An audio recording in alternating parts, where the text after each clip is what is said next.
नमस्कार, आप देख रहे हैं इंडिया टीवी। आपके साथ मैं हूं पंकज भार्गव। क्या एक अकेले मोदी 2024 में 26 विरोधियों पर भारी पड़ेंगे? इंडिया टीवी सीएनएक्स के सर्वे में चौंकाने वाले आंकड़े आए हैं। क्या इस बार के लोकसभा चुनाव में बहुत बड़ा उलटफेर होने वाला है? क्या राहुल, केजरीवाल, अखिलेश, ममता, उद्धव, नीतीश ये सारे चेहरे एक साथ मिलकर भी हार जाएंगे या मोदी को हराने में कामयाब हो जाएंगे? उत्तर प्रदेश की 80 सीटों में से मोदी को कितनी सीटें मिलेंगी? महाराष्ट्र की 48 सीटों पर क्या होगा? पश्चिम बंगाल में दीदी का खेला होगा या मोदी की सुनामी आएगी? 543 लोकसभा सीटों का फाइनल फिगर क्या होगा? बीजेपी 400 के पार जाएगी या 300 के अंदर सिमट जाएगी? कांग्रेस कमबैक करेगी, अब की बार सेंचुरी मारेगी या एक बार फिर डबल डिजिट में ही फंस के रह जाएगी? मोदी को हराने के लिए बने इंडिया गुट को जनता सिलेक्ट करेगी या रिजेक्ट करेगी? इन सारे सवालों के जवाब हमारे ओपिनियन पोल में है। इस वक्त सोशल मीडिया पर हर कोई इसी ओपिनियन पोल की चर्चा कर रहा है। अगर आज चुनाव हो गए तो देश में किसका मैजिक चलेगा और किसके लिए ट्रैजिक खबर आएगी? आइए आपको दिखाते हैं।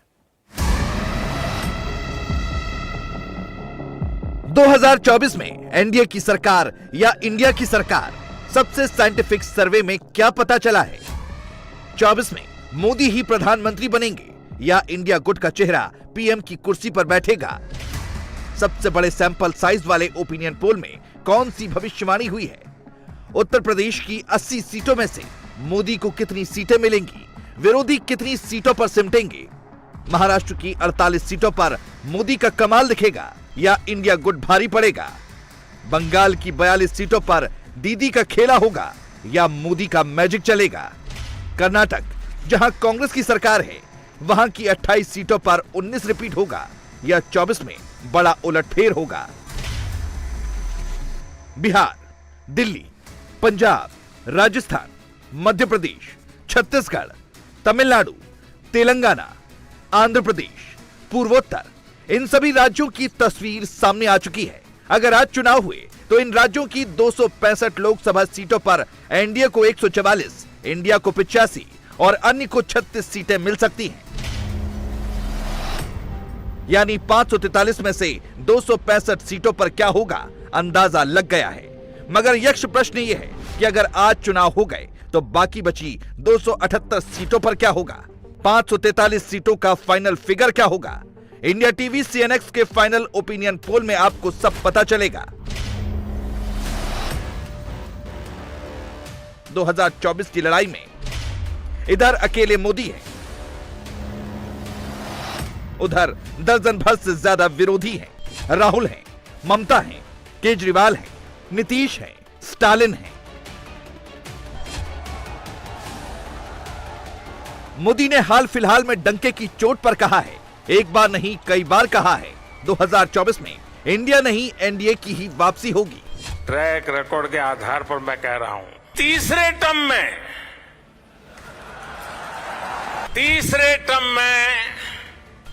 24 का चुनाव बहुत दूर नहीं। देश के लोग मन बना चुके हैं कि तीसरी बार फिर एनडीए को ही अवसर देना है। देश का मन आप जानते हैं, भारत के लोगों का भरोसा एनडीए पर है। भारत में जनमत किसके साथ है, ये दुनिया के देशों को भी पता है। मोदी थर्ड टर्म की बात कर रहे हैं, लेकिन विदेशी मीडिया में हेडलाइन मोदी विरोधी इंडिया गुट पर बन रही है। सीएनएन की हेडलाइन पढ़िए।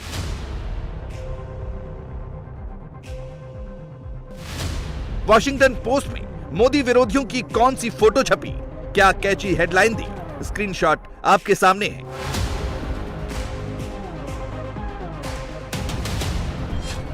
लगभग ऐसी ही सुर्खियां अल जजीरा ने भी छापी। राहुल की फोटो फ्रंट पेज पर चिपकाई। तो क्या मोदी के थर्ड टर्म वाले कॉन्फिडेंस में वाकई इतना दम है?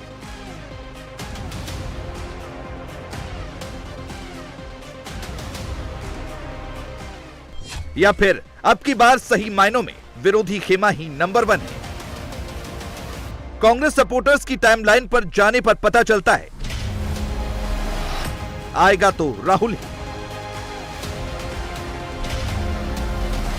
एक दूसरा कांग्रेस सपोर्टर लिखता है 24 में तो राहुल ही होंगे अगले प्रधानमंत्री। तीसरा समर्थक लिखता है गांधी की आंधी, 24 में आ रहे हैं राहुल गांधी। चौथा सपोर्टर माहौल बनाता है कि भारत ने तो अभी से राहुल को पीएम सिलेक्ट कर लिया, मोदी को रिजेक्ट कर दिया। Vote for Rahul Gandhi. कांग्रेस के इकोसिस्टम ने सोशल मीडिया पर जबरदस्त चुनावी कैंपेन छेड़ रखा है।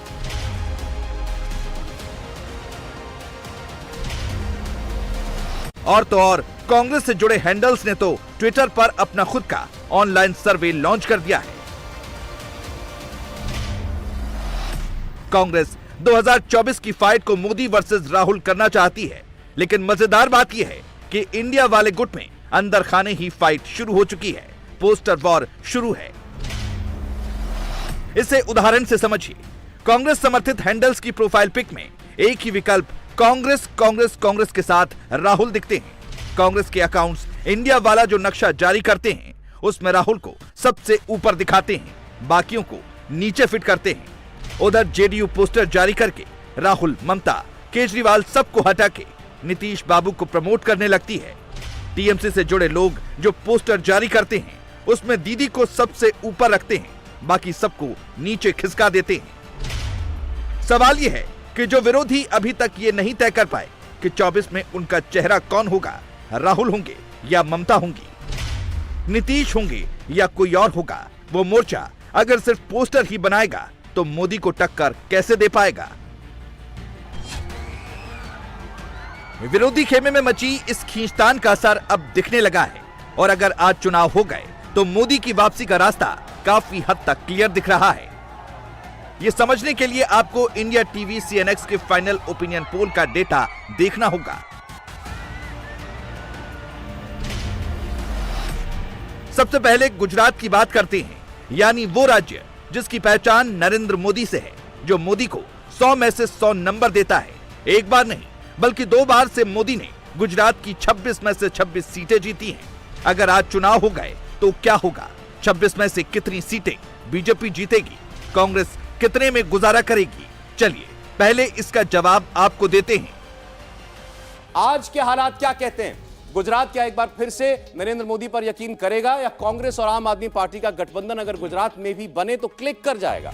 मान के चलते हैं कि गठबंधन होगा, उसके बाद आप देख रहे हैं वोट शेयर। गुजरात की 26 सीटों में 61% वोट नरेंद्र मोदी को मिल सकता है। वहां कोई अलायंस नहीं है, तो सीधे नरेंद्र मोदी के नाम पर वोट है। 61% वोट गुजरात में आज की तारीख में बीजेपी को मिलता दिखाई दे रहा है। कांग्रेस पार्टी को 28% और आम आदमी पार्टी के नाम पर 8% वोट जाता दिखाई देता है, अन्य को 3% वोट। तो आप देखिए, मतलब वोट में भी आपको इतना गैप दिखाई दे रहा है। 61%, दूसरों को आप जोड़ लीजिए, आम आदमी पार्टी और कांग्रेस को भी जोड़ लें तो 36%।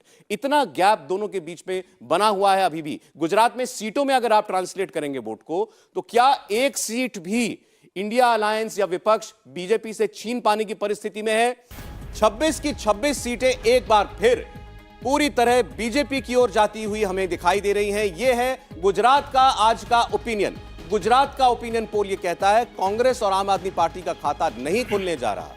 कांग्रेस पार्टी को तीसरी बार लोकसभा चुनाव में भी गुजरात से 0 ही हासिल होने जा रहा है। 26 की 26 सीटें भारतीय जनता पार्टी जीत सकती है। यह इंडिया टीवी सीएनएक्स का ओपिनियन पोल आपको साफ बता रहा है। यानी नरेंद्र मोदी के नाम पर गुजरात में कहीं कोई कंफ्यूजन नहीं है, कहीं किसी दूसरे आदमी का कोई ख्याल भी नहीं है। यह बिल्कुल स्पष्ट है। 14 और 19 की तर्ज पर ही गुजरात जाता हुआ दिखाई दे रहा है। सॉलिड खड़ा है नरेंद्र मोदी के साथ।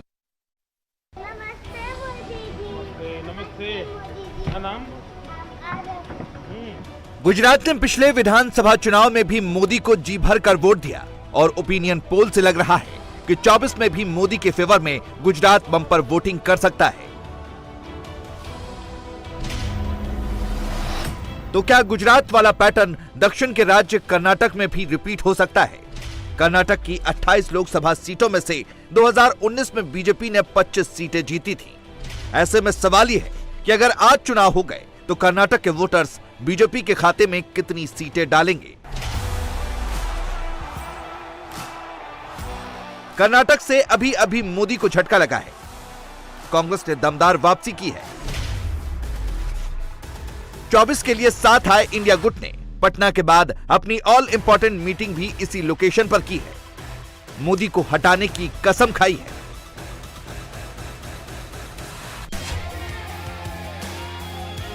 और हमारे ओपिनियन पोल के मुताबिक अगर आज चुनाव हो गए तो 24 में कर्नाटक से बीजेपी को झटका लग सकता है।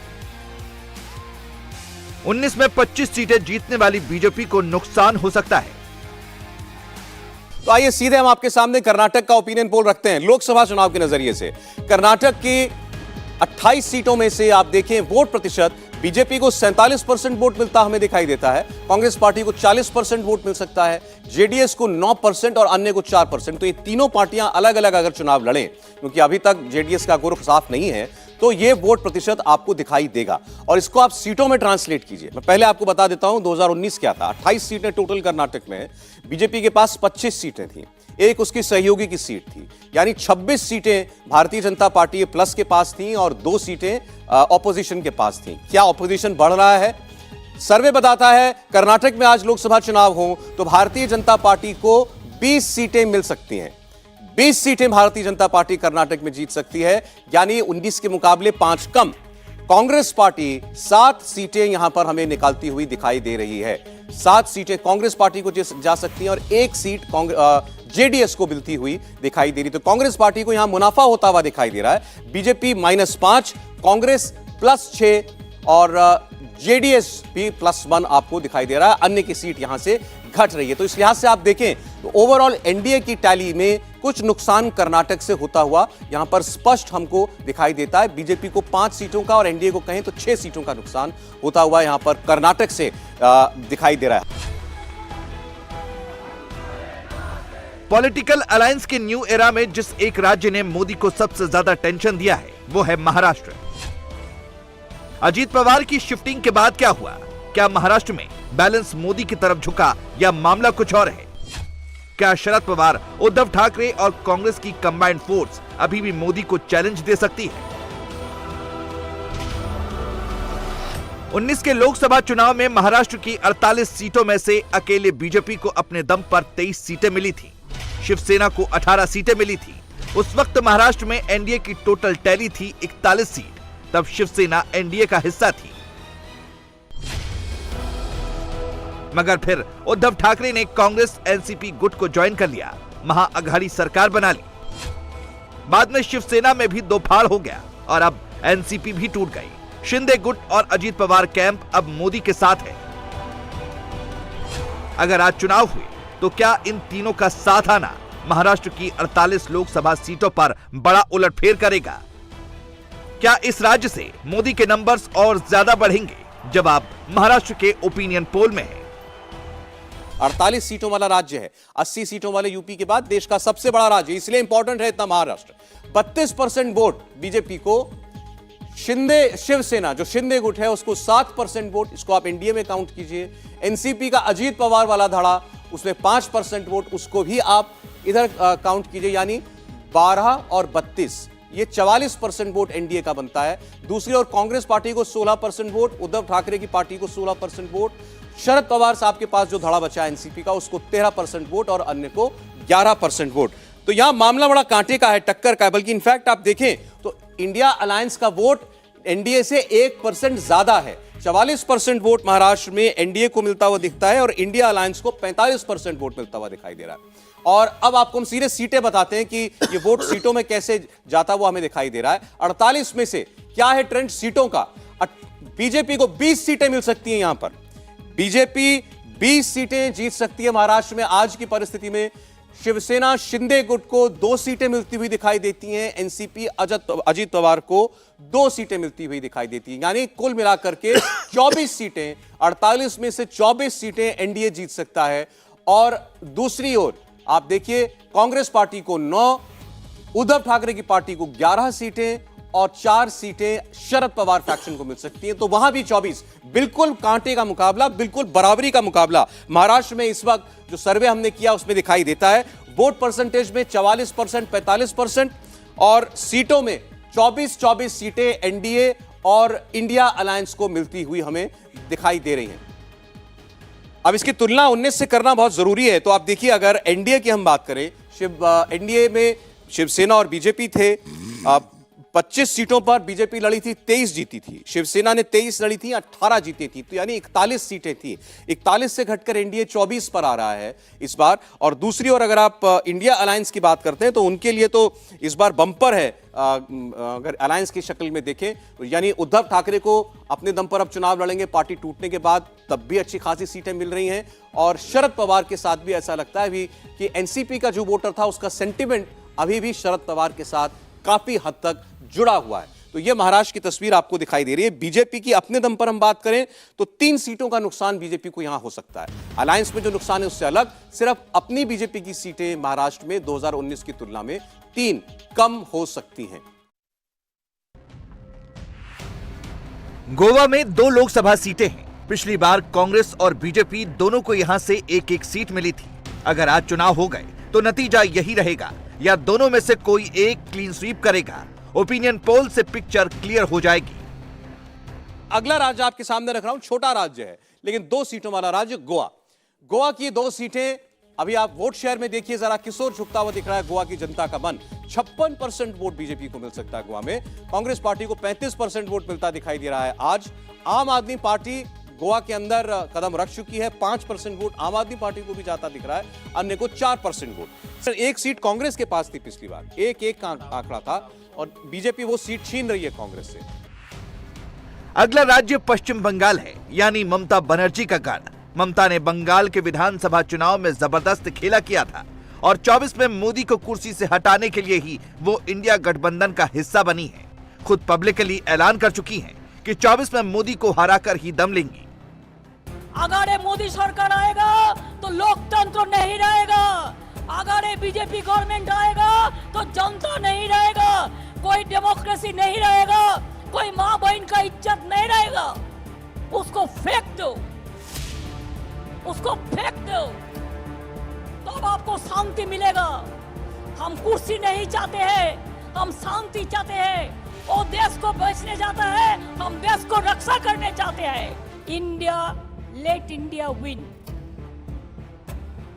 Late BJP loose.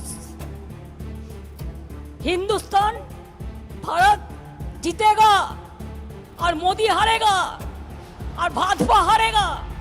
यही हमारा एक ही स्लोगन है और कोई दूसरा स्लोगन नहीं है। और ये स्लोगन में हम काम करें तो हम जय बांग्ला जैसे कहते हैं। 2024 में जय बांग्ला का साथ हम जय इंडिया का स्लोगन भी, नारा भी लगाएंगे। ममता बनर्जी बीजेपी को सत्ता से उखाड़ फेंकने का जो दावा कर रही हैं, क्या वाकई इस बार बंगाल में वैसा ही होगा? 42 लोकसभा सीटों वाले बंगाल में पिछली बार टीएमसी को 22 और बीजेपी को 18 सीटें मिली थी।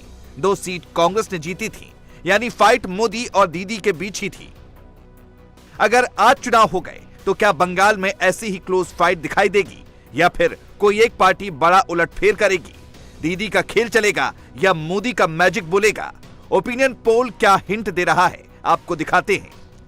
तृणमूल कांग्रेस 42 सीटों वाला पश्चिम बंगाल, बीजेपी यहां बढ़ रही है या घट रही है? ममता बनर्जी ऊपर जा रही है, नीचे जा रही हैं? आपके सामने वोट शेयर आने जा रहा है इंडिया टीवी CNX के देश की आवाज ओपिनियन पोल का। पश्चिम बंगाल में बीजेपी को 37% वोट मिल सकता है, तृणमूल कांग्रेस को 48% वोट जाता हुआ हमें दिखाई दे रहा है। लेफ्ट फ्रंट को 5%, कांग्रेस पार्टी को 6%, अन्य को 4%।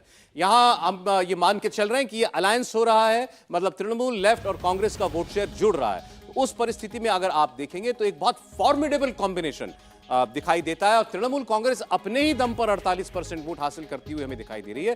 बीजेपी को 37% वोट दिखाई दे रहा है। पश्चिम बंगाल की 42 सीटें, पिछली बार तृणमूल के पास 22 सीट थी, बीजेपी के पास 18 सीट थी। बीजेपी बढ़ रही है या घट रही है? आपके सामने आ रही हैं सीटें पश्चिम बंगाल की।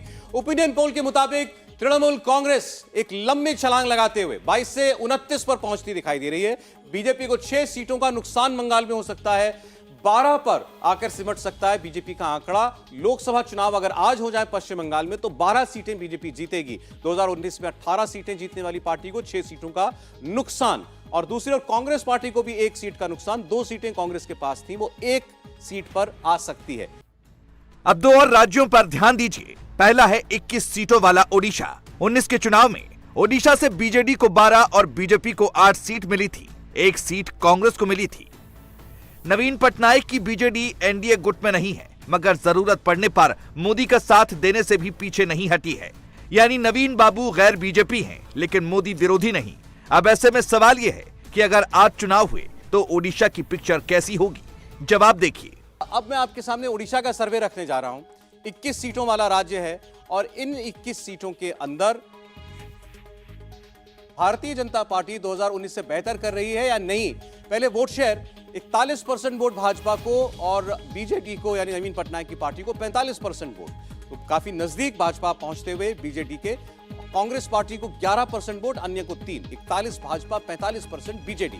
और इसको सीटों में आप जरा देखते हैं, 8 सीटें पिछली बार बीजेपी के पास थी। इस बार अगर आज चुनाव होते हैं तो उड़ीसा में लोकसभा की सीटों में भारतीय जनता पार्टी को 8 सीटें मिलती हुई दिखाई दे रही हैं और 13 सीटें बीजू जनता दल को मिलती हुई दिखाई दे रही हैं। यानी वही परिस्थिति है बीजेपी के लिहाज से जो 2019 में थी। कोई नुकसान नहीं, कोई फायदा नहीं, अपनी स्ट्रेंथ पर होल्ड कर रही है भारतीय जनता पार्टी। ओडिशा में आगे भी नहीं बढ़ रहे, लेकिन पैर पीछे भी नहीं जा रहे हैं बीजेपी के। पश्चिम बंगाल में जैसा हमने देखा था कि बीजेपी को नुकसान होता हुआ दिखाई दे रहा है, ओडिशा में भारतीय जनता पार्टी अपनी ताकत बचाकर रखने में कामयाब हमें होती हुई दिखाई दे रही है। और आपके सामने एक कंपैरिजन हम रखते हैं तो बीजेपी को कोई फायदा नहीं, कोई नुकसान नहीं। बीजू जनता दल को 1 सीट का फायदा है, 12 से वो 13 हो गई, और कांग्रेस को 1 सीट का नुकसान है। पिछली बार जो 1 सीट थी वो बीजू जनता दल के खाते में जाती हुई। 2019 में 5 सीट वाले उत्तराखंड को बीजेपी ने क्लीन स्वीप किया था। 61% वोट शेयर के साथ पांचों की पांचों सीटें जीती थी। क्या इस बार भी उत्तराखंड में यही रिपीट होगा? ओपिनियन पोल क्या कहता है? पहले वोट शेयर में देखिए, 59% वोट भाजपा को मिलता हुआ जाता हुआ में दिखाई देता है, 39% वोट कांग्रेस पार्टी को। और सीटों में देखते हैं अब यहां कोई गुंजाइश लग नहीं रही। 5 की 5 सीटें उत्तराखंड की भारतीय जनता पार्टी के साथ जाती हुई हमें दिखाई दे रही हैं। बीजेपी स्वीप कर सकती है उत्तराखंड, लोकसभा चुनाव अगर आज होते हैं तो। और अब बारी है देश के सबसे बड़े राज्य यानी उत्तर प्रदेश की।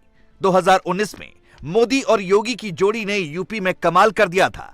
80 लोकसभा सीटों वाले यूपी में कमल ही कमल खिला था। 80 में से 62 सीटें बीजेपी ने जीती थी, 2 सीटें अपना दल को मिली थी, 10 सीट बसपा, 5 सीट सपा और 1 सीट पर कांग्रेस सिमटी थी। अगर आज चुनाव हो गए तो इस आंकड़े में कितना बदलाव होगा? बीजेपी और ज्यादा लीड लेगी या अखिलेश राहुल वाले इंडिया गुट को यूपी में बढ़त मिलेगी? ओपिनियन पोल के नतीजे चौंकाने वाले हैं। सबसे पहले आपके सामने हम यूपी का वोट शेयर रखने जा रहे हैं। उत्तर प्रदेश का vote share India TV CNX के सर्वे में क्या हमने पाया? बीजेपी को मिल सकता है 52% वोट। यूपी में बीजेपी 52% वोट हासिल कर सकती है। समाजवादी पार्टी को 23% वोट मिल सकता है, कांग्रेस को 4% वोट, बहुजन समाज पार्टी को 12% वोट और अन्य को 9% वोट हासिल कर सकता है। लेकिन यूपी जैसे बड़े राज्य में बीजेपी 50% से ज्यादा मत हासिल कर सकती है।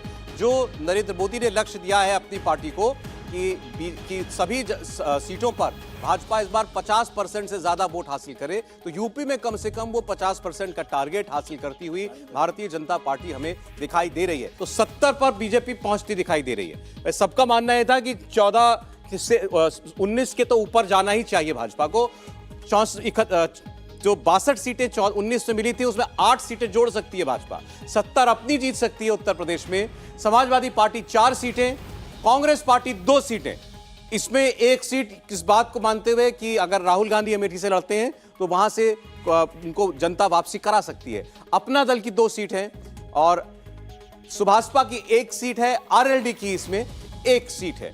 तो यह आपके सामने उत्तर प्रदेश में अगर आज चुनाव हो लोकसभा के तो ये 80 सीटें कैसे बढ़ सकती हैं वो आप देख रही हैं। और बसपा इस बार भी 0 है, बीएसपी इस बार भी 0 है।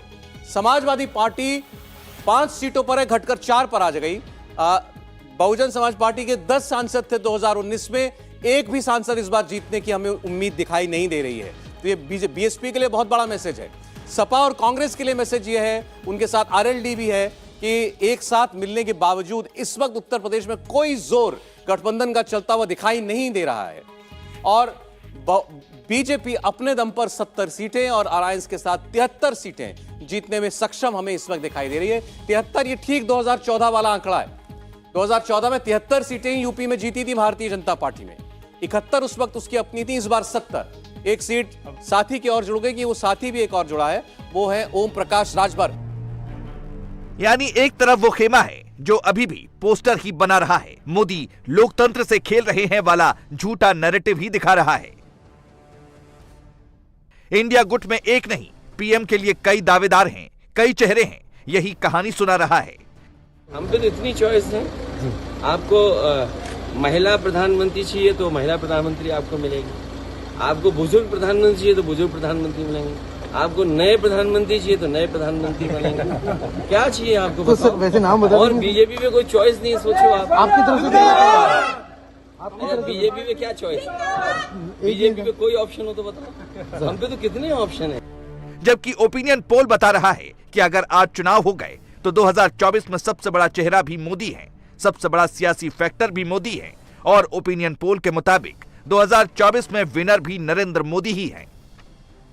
543 सीटों में से भारतीय जनता पार्टी प्लस यानी एनडीए को 318 सीटें मिलती हुई दिखाई दे रही हैं।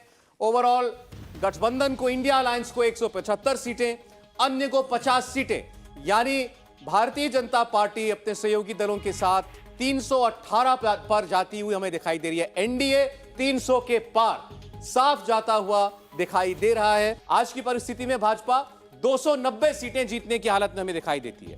कांग्रेस पार्टी 52 से उठकर 66 पर पहुंच सकती है। आम आदमी पार्टी, जिसका अभी केवल एक सांसद था और वो भी बाई इलेक्शन में वो सांसद जीता, वो 10 पर पहुंच सकती है। और ये नतीजा होगा अगर पंजाब और दिल्ली के अंदर दोनों पार्टियों का अलायंस होता है, सीट शेयरिंग होती है, तो आम आदमी पार्टी को उसका बंपर फायदा होगा। 10 सांसद जीत करके आ सकती है आम आदमी पार्टी। तृणमूल कांग्रेस को बंगाल में फायदा होता हुआ दिखाई दे रहा है। तृणमूल कांग्रेस को 7 सीटों का फायदा हो सकता है, जो 22 से बढ़कर 29 पर पहुंचती हुई हमें दिखाई दे रही है। लेकिन भाजपा 290 अपने दम पर 318 सहयोगियों के साथ मिलकर आज की तारीख में यह ताकत अभी भी भाजपा की है। बीजेडी 13 सीटें उड़ीसा में जीत सकती है।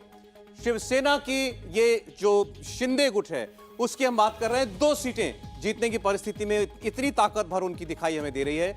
और उद्धव बाला साहब ठाकरे जो यूबीटी जो पार्टी है, यानी उद्धव ठाकरे की जो पार्टी है, वो 11 सीटें जीत सकती है। यानी शिवसेना के नाम का जो वोट है या बाला साहब ठाकरे की जो लेगेसी है वो अभी उद्धव ठाकरे के साथ ही है। ये इस ओपिनियन पोल से बिल्कुल साफ हुआ है।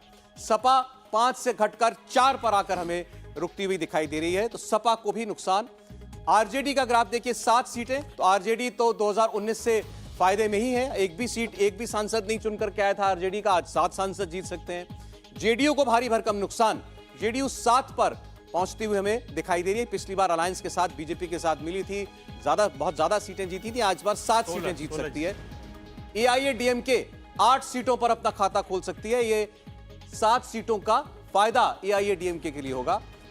एनसीपी शरद पवार वाला गुट, वो 4 सीटों पर जो धड़ा है, शरद पवार वाला धड़ा है, वो 4 सीटें जीत सकता है। 1 सीट का नुकसान पिछली बार की तुलना में। और अजीत पवार अलग होकर लड़े हैं, वो 2 सीटें जीतने की हमें ताकत रखते हैं इस वक्त, ऐसा लगता है। वाईएसआरसीपी 18 सीटें जीत सकती है, 4 सीट का नुकसान। टीडीपी को आंध्र में 4 सीट का फायदा, 7 सीट। लेफ्ट फ्रंट को 8 सीट, 3 सीट 19 से ज्यादा है। बीआरएस को 8 सीटें मिल सकती हैं, ये 19 से 1 सीट कम है। और अन्य को 5 सीटें कम पिछली बार से, यानी 30 सीटें मिल सकती हैं। वोट शेयर ओवरऑल बीजेपी को 42.5% वोट, बीजेपी को अपने दम पर 42.5% वोट है। आज बीजेपी का लगभग 37.5-38% वोट है। तो बीजेपी 4.5-5% वोट अपना बढ़ा सकती है, ये आपको दिखाई दे रहा है। कांग्रेस पार्टी 24.9% वोट हासिल कर सकती है। अभी शायद 19% के करीब वोट है, अगर मैं गलत नहीं हूं तो 19-20% वोट है, और वो बढ़कर के 25% के करीब जाएगा। यानी बीजेपी भी 4-5% वोट इंक्रीज करती हुई दिख रही है, कांग्रेस भी अपना लगभग 5% वोट बढ़ाती दिख रही है, अन्य 32.6% वोट। तो यह आपके सामने ओवरऑल पिक्चर है जो अभी हमने रखी है। नरेंद्र मोदी के लिए फिलहाल कोई चुनौती नहीं। इंडिया टीवी हर वक्त हर जगह डाउनलोड करने के लिए सर्च करें India TV news Google play store या ऐप स्टोर पर।